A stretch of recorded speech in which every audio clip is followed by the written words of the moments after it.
उत्तर प्रदेश सरकार में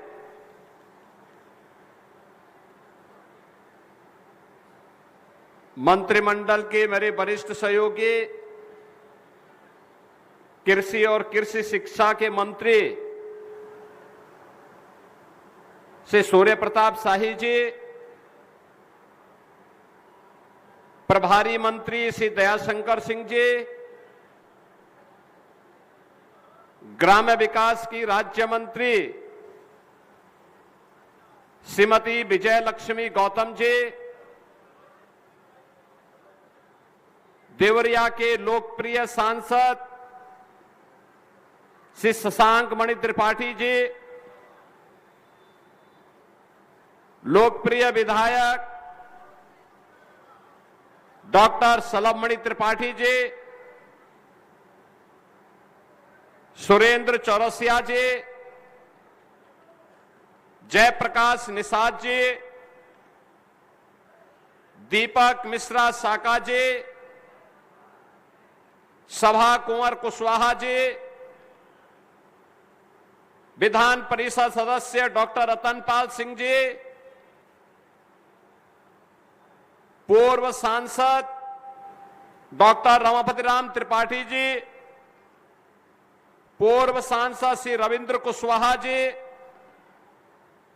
जिला पंचायत अध्यक्ष पंडित गिरीश चंद्र त्रिपाठी जी, सदस्य महिला आयोग श्रीमती ऋतु शाही जी, अध्यक्ष नगर पालिका परिषद देवरिया श्रीमती अलका सिंह जी, अध्यक्ष नगर पंचायत बरहत श्रीमती श्वेता जायसवाल जी, भारतीय जनता पार्टी के क्षेत्रीय अध्यक्ष श्री सहजानंद राय जी, जिला अध्यक्ष भूपेंद्र सिंह जी, भारतीय जनता पार्टी के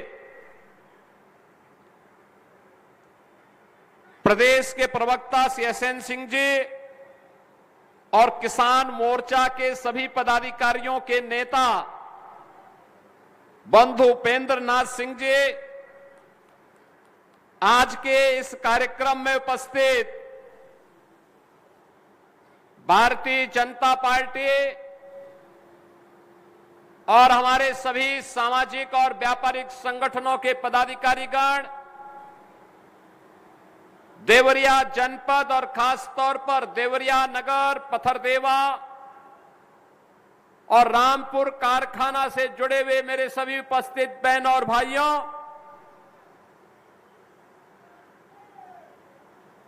पूज्य महर्षि देवराहा बाबा की तपोभूमि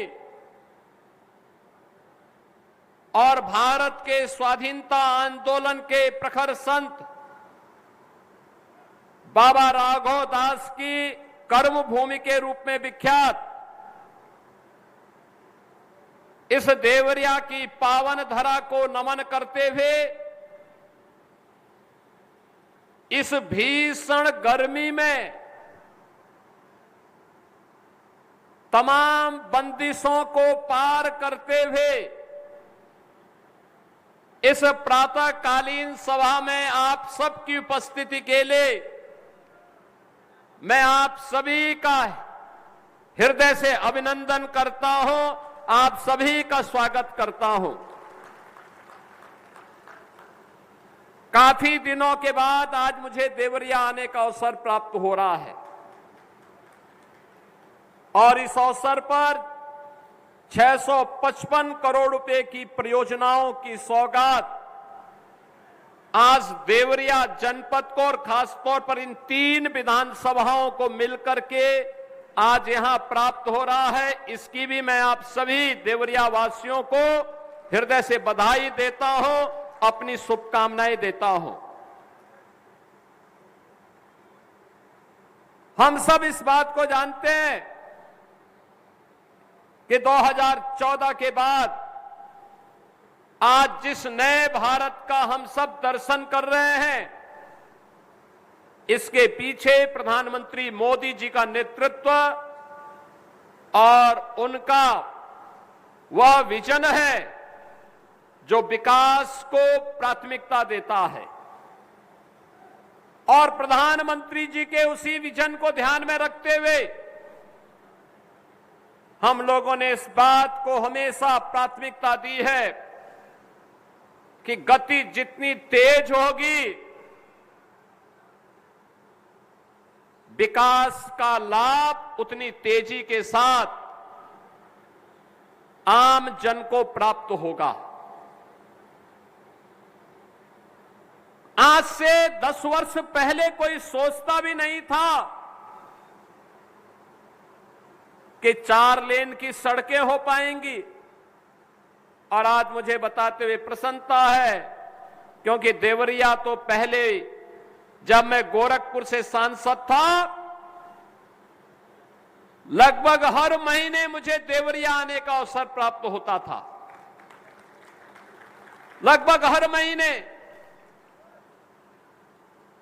क्योंकि यहां पर तत्कालीन सरकार के उत्पीड़न, तत्कालीन सरकार की अराजकता, समाजवादी पार्टी सरकार के द्वारा तुष्टीकरण की नीति पर चल करके जो उस समय व्यवस्था पैदा की गई थी, उसके खिलाफ आंदोलन करने के लिए कभी भारतीय जनता पार्टी, कभी हिंदू बानी, कभी व्यापारिक संगठनों के नेतृत्व में उन कार्यक्रमों का हिस्सा बनने के लिए आना पड़ता था। और तब मैं देखता था कि गोरखपुर से देवरिया की सड़क 2 लेन बमुश्किल थी, और उसमें भी कहीं कहां पर वो सिंगल लेन ही थी। हमें चौरी चौरा में वहां पर जाम में फंसना होता था क्योंकि वहां रेलवे क्रॉसिंग था।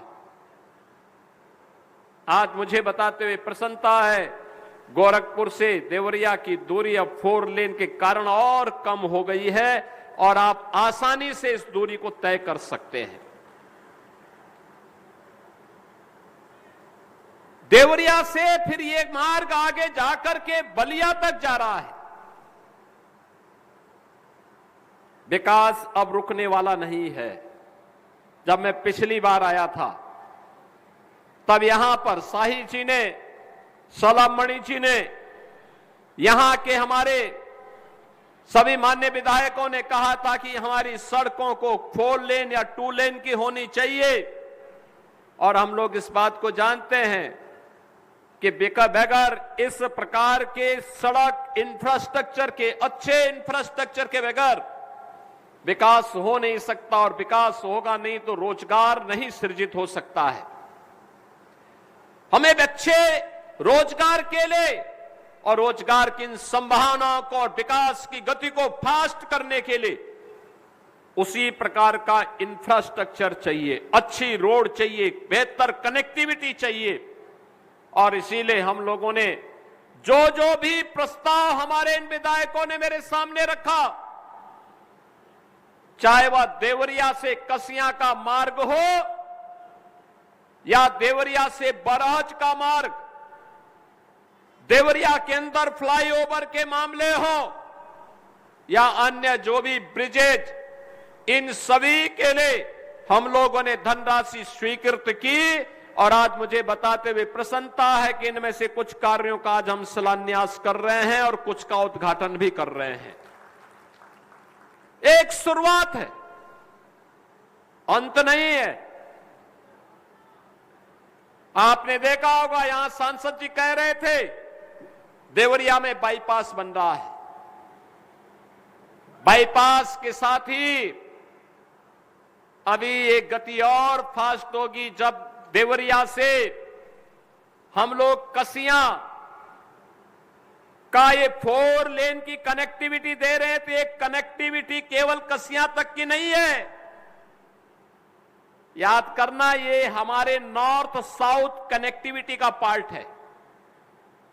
नॉर्थ साउथ कनेक्टिविटी का मतलब पडरौना से लेकर के कसिया, कसिया से देवरिया, देवरिया से हम इसको मऊ लेके जाएंगे, पूर्वांचल एक्सप्रेस वे से जोड़ करके वाराणसी के लिए भी और लखनऊ के लिए भी जोड़ने जा रहे हैं। बहनों और भाइयों, ऐसे ही जब एक कसिया की तरफ जा रहा है तो गोरखपुर से सिलीगुड़ी का जो 6 लेन की एक एक्सप्रेसवे बनने जा रही है, उसके साथ जुड़ेगी। और देवरिया वासियों के लिए अगर सिलीगुड़ी जाना है तो अन्य मार्ग नहीं, यहां से सीधे गए 15 से 20 मिनट के अंदर ही आपको देवरिया से वह 4 लेन की कनेक्टिविटी मिलेगी और सीधे आप सिलीगुड़ी तक का रास्ता 6 लेन और 8 लेन की मार्ग से आगे बढ़ा सकते हैं। अच्छी सड़कें हमारी गति को बढ़ाती है और यही गति प्रगति का आधार बनता है, यही गति प्रगति का आधार बनता है। आज से 9 वर्ष पहले कोई सोचता नहीं था देवरिया में मेडिकल कॉलेज बनेगा, और मुझे इस बात पर प्रसन्नता की, अंतःकरण से प्रसन्नता की अनुभूति होती है कि पूज्य महर्षि देवराह बाबा के नाम पर आज देवरिया में देवरिया का अपना गवर्नमेंट मेडिकल कॉलेज का निर्माण हो गया है और मेडिकल कॉलेज यहां पर अच्छी ओपीडी के साथ संचालित हो रहा है। अभी उसमें बहुत सारे कार्य नए बनने जा रहे हैं। हमने नए डिस्ट्रिक्ट हॉस्पिटल के निर्माण के लिए भी बोला है, जल्दी से जमीन चिन्हित करो, कार्य करो। जनता से जुड़े हुई कोई समस्या नहीं रहनी चाहिए, उसका समाधान होना चाहिए। हम समस्या नहीं देते, हम समाधान देते हैं, और समाधान देने के लिए इस सरकार को जनता जनार्दन चुनती है, और उसी समस्या का समाधान करने के लिए आज मुझे आपके देवरिया में आकर के प्रसन्नता की अनुभूति हुई है कि यहां की कनेक्टिविटी को हम और फास्ट करने में समय सफलता प्राप्त होगी। आईटीआई बन रहा है, आईटीआई केवल आईटीआई नहीं है, स्किल डेवलपमेंट का केंद्र होगा। नौजवानों की स्किलिंग होगी, उद्योग धंधों में उन्हें रोजगार मिलेगा, देश में विदेश में उनके लिए कार्य की कमी नहीं होगी। यह आज की आवश्यकता है, और जब हमारे पास अच्छे ट्रेंड मैन पावर होगा तो उसके लिए कार्य की कमी नहीं होगी। यह हमारी अर्थव्यवस्था को भी बढ़ाने में मदद करेगी। बहनों और भाइयों, क्या हाल थे 2017 के पहले उत्तर प्रदेश में? 1 डिस्ट्रिक्ट 1 माफिया, हर जिले में एक माफिया, पर्व के पहले उपद्रव, गरीबों की जमीनों पर कब्जा, किसी भी गरीब को शासन की योजना का लाभ नहीं मिलता था, चेहरा देख करके योजनाएं बांटी जाती थी। नौजवान को नौकरी नहीं, अन्नदाता किसान को शासन की योजना का लाभ नहीं, न बेटी सुरक्षित न व्यापारी सुरक्षित।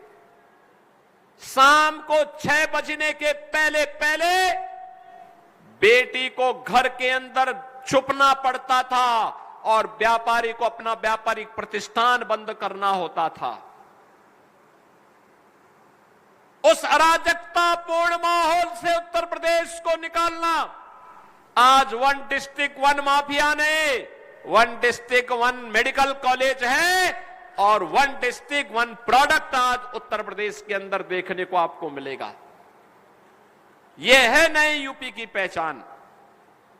आज कोई बेटी की सुरक्षा में सेंध नहीं लगा सकता, कोई व्यापारी से जबरन गुंडा टैक्स नहीं ले सकता। आज कोई नहीं कह सकता है कि 6 बजे के पहले ही घर के अंदर बेटी दुबक जाए और व्यापारी प्रतिष्ठान बंद कर ले।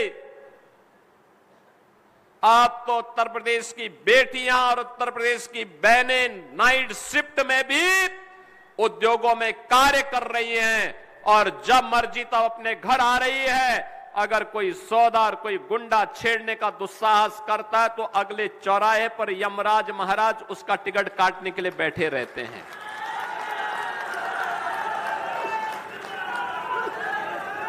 अब हमारा अन्नदाता किसान पलायन नहीं कर रहा है।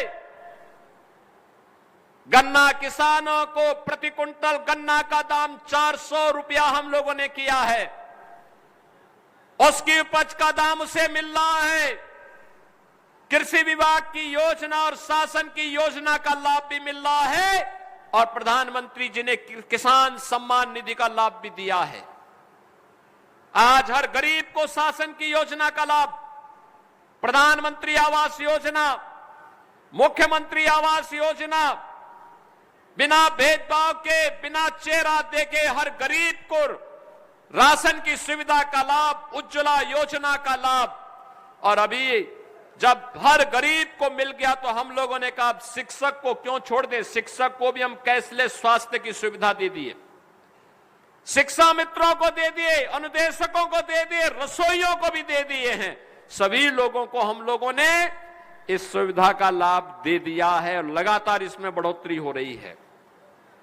कोई सोचता था पहले कि कुशीनगर में कृषि विश्वविद्यालय बन जाएगा, आज वह बन करके तैयार हो रहा है कृषि विश्वविद्यालय। नए सत्र में मैं साई जी से कहूंगा कृषि विश्वविद्यालय को चलाने की तैयारी करवाइए, इसको नए सत्र में इसको चला देना चाहिए। बहनों और भाइयों, एक कृषि विश्वविद्यालय केवल एक भवन नहीं है, हमारे अन्नदाता किसानों को तकनीक के साथ जोड़ करके लागत को कम करना, उत्पादन को बढ़ाना, उसकी आमदनी को बढ़ाना, प्रधानमंत्री मोदी जी के विजन के अनुरूप अपने अन्नदाता किसानों के चेहरे पर खुशहाली लाने का एक अभिनव प्रयास है।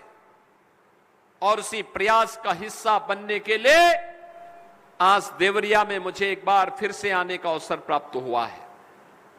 मैं आप सबको इस बारे में कह सकता हूं, मेरे पास जो प्रस्ताव आते हैं विकास के, क्योंकि मैं बार बार कहता हूं कि देवरिया के लोगों ने तो हम पर उपकार किया। 2022 के चुनाव में यहां की सभी 7 सीटें कमल के चुनाव चिन्ह को समर्पित करके देवरिया वासियों ने भारतीय जनता पार्टी पर एक उपकार किया है। इसलिए विकास का जो भी प्रोजेक्ट देवरिया का आएगा वो रुकना नहीं चाहिए, रुकना नहीं चाहिए, किसी भी स्थिति में रुकना नहीं चाहिए। हर हाल में विकास होगा। और इसीलिए हम लोगों ने चाहे सलेमपुर का हो, तमकोही का हो, बरहज का हो, रुद्रपुर का हो,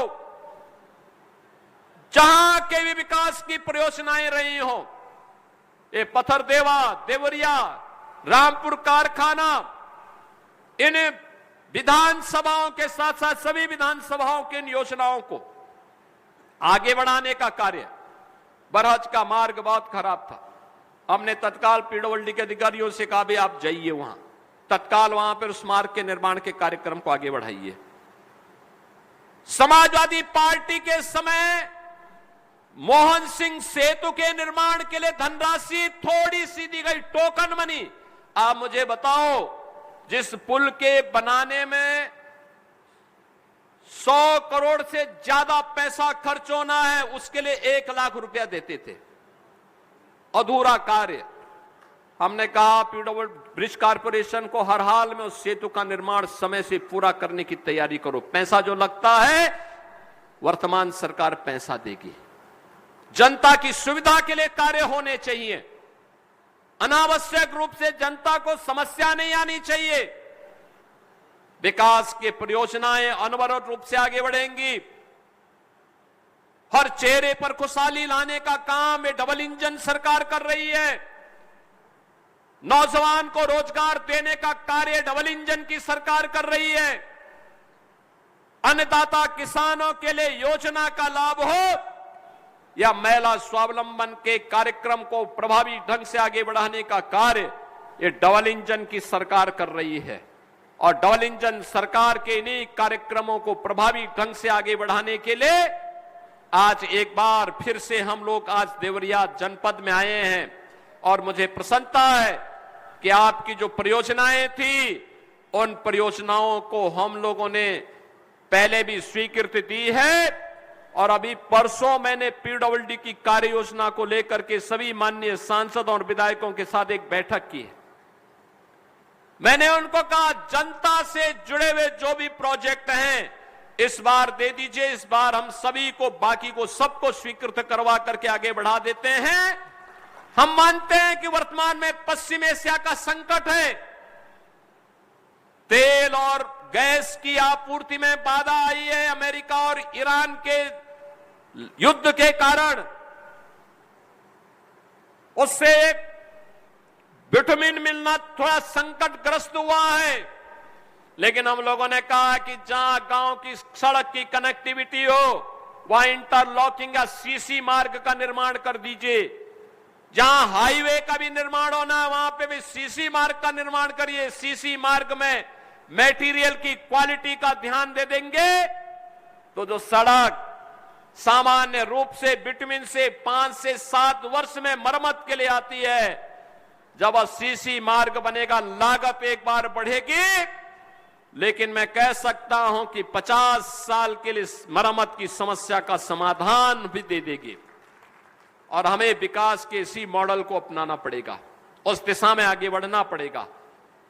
बहनों और भाइयों, सुरक्षा, सुशासन, विरासत और विकास का अभिनव प्रयास एक साथ आगे बढ़ेगा। आप सबका आशीर्वाद यहां पर बैठे हुए जनप्रतिनिधियों को अनवरत प्राप्त होते रहना चाहिए। किसी बहकावे में आने की आवश्यकता नहीं, किसी के बहकावे में आने की आवश्यकता नहीं। ये जनप्रतिनिधि आपके विकास के लिए समर्पित भाव के साथ कार्य करते हैं, आपकी योजनाओं को शासन तक पहुंचाते हैं, शासन से उन योजनाओं को जनपद में लेकर के आते हैं और विकास की प्रक्रिया अनवरत रूप से आगे बढ़नी चाहिए। आपने कमल के चुनाव चिन्ह पर अपना वोट दिया, बदले में जनप्रतिनिधि विकास की योजनाओं को, वेलफेयर की योजनाओं को और विरासत से जुड़ी हुई योजनाओं को लेकर के आपके पास आते हैं। याद करिए ना देवरिया वासियों, यही देवरिया है जब सपा के समय में लार में दुर्गा पूजा के जुलूस पर लाठी चार्ज करके उसको बाधित कर दिया जाता था। यही तो जिला है और मुझे आना पड़ा था तब आंदोलन करने के लिए। ये वही जिला है। राम जन्मभूमि आंदोलन में जब लाठियां चलती थी राम भक्तों पर, यानी राम नाम से ही सपा को, कांग्रेस को परहेज था, उनको परहेज था। लेकिन अब अयोध्या में डबल इंजन सरकार की ताकत देखिए, भगवान राम का दुनिया का सबसे बड़ा मंदिर बन गया है, भव्य मंदिर का निर्माण हो गया है। यह आपके वोट की ताकत है। अच्छी सरकार आती है, अच्छा कार्य कर लेती है, पूर्वजों के उद्धार का कारण बनता है, उनकी आत्मा को सीम शांति मिल रही होगी और आपको भी आशीर्वाद मिल रहा होगा कि चलिए आपके वोट ने वह करके दिखाया जो दुनिया के अंदर कहीं नहीं हुआ। वह अयोध्या में, काशी में, मथुरा वृंदावन में, नेमी सारण्य में, मां विंध्यवासिनी धाम में, प्रयागराज में, कुशीनगर में, सभी जगह देखने को मिल रहा है। और अयोध्या में राम मंदिर को देख करके तो कोई ऐसा हिंदू देश और दुनिया के अंदर नहीं होगा जो अभिभूत न होता हो। बहनों और भाइयों, ये विरासत और विकास का यह अद्भुत संगम आज यूपी की पहचान बन चुका है। और इसीलिए जहां कहीं हम लोग जाते हैं, उत्तर, दक्षिण, पूरब, पश्चिम, अरुणाचल में जाएंगे या महाराष्ट्र के सुदूर किसी कोने में, जम्मू कश्मीर हिमाचल में हो या सुदूर तमिलनाडु और केरल में, जहां कहीं भी जाते हैं हम लोगों को देख करके जिस व्यक्ति को हिंदी नहीं आती वह भी हम लोगों को देख करके बोल पड़ता है कि योगी जी जय श्री राम। आप सोचो ना, जो बेचारा हिंदी नहीं जानता वह भी हम लोगों को देख करके जब अभिवादन करता है तो यही कहता है कि योगी जी जय श्री राम। कहीं आप चले जाइए, ये हमारी पहचान बन चुकी है। आज राम से, कृष्ण से, बाबा विश्वनाथ से हमारी पहचान बन गई है। स्वाभाविक रूप से इन सभी देवी देवताओं का आशीर्वाद हमें प्राप्त हो रहा है। सीधे सीधे उनकी कृपा हमारे ऊपर हो रही है। हर उत्तर प्रदेश वासी की एक नई पहचान है। और सपा के समय यही पहचान क्या होती थी? गुंडे के रूप में होती थी, माफिया के रूप में होती थी। आप जाते थे देवरिया के बाहर, यूपी की बाउंड्री छोड़ करके जैसे आप चले गए, कोई पूछता था कहां से आए हैं। आपने अगर बोल दिया कि यूपी से, तो सामने वाला व्यक्ति आपसे 10 कदम पीछे भागता था, 10 कदम पीछे भागता था। और आज आप चले जाइए देश में कहीं भी, बोलेंगे मैं यूपी से आया, उत्तर प्रदेश से आया हूं, वो तुरंत सामने वाले के चेहरे पर चमक आएगी और ऐसा लगेगा जैसे वो आपको अपने गले के साथ जोड़ ले। यह है नई पहचान। उन लोगों ने पहचान का संकट खड़ा किया, क्योंकि जाति के नाम पर विभाजन करने वाले, समाज को तोड़ने वाले, तुष्टीकरण की नीति पर देश के हितों के साथ खिलवाड़ करने वाले वे लोग थे। विकास को उन्होंने बाधित किया, जनता का शोषण किया, चेहरा देख करके योजनाओं का लाभ देते थे और अपने परिवार का पेट भरते थे। लूट मचा रखी थी। आज ऐसा कुछ नहीं है। माफिया मिट्टी में मिल गए, गुंडे प्लान कर गए, और जिसने जनता जनार्दन को आंख दिखाने का प्रयास किया गया, वो अपने आप ही यमराज के घर भी सिधार गया है। और इसलिए बहनों और भाइयों, ये 655 करोड़ रुपए की योजनाओं की सौगात आज जो इन 3 विधानसभाओं से जुड़ी हुई थी, इसके लिए मैं देवरिया वासियों को हृदय से बधाई देता हूं। आप सभी के प्रति अपनी मंगल में शुभकामनाएं देता हूं और विश्वास करता हूं कि विकास की और विरासत की कड़ी, ये यात्रा अनवरत रूप से आगे बढ़ती रहेगी। इस विश्वास के साथ आप सभी के प्रति मैं अपनी मंगल में शुभकामनाएं देते हुए वाणी को देता हूं विराम। जय जय श्री राम।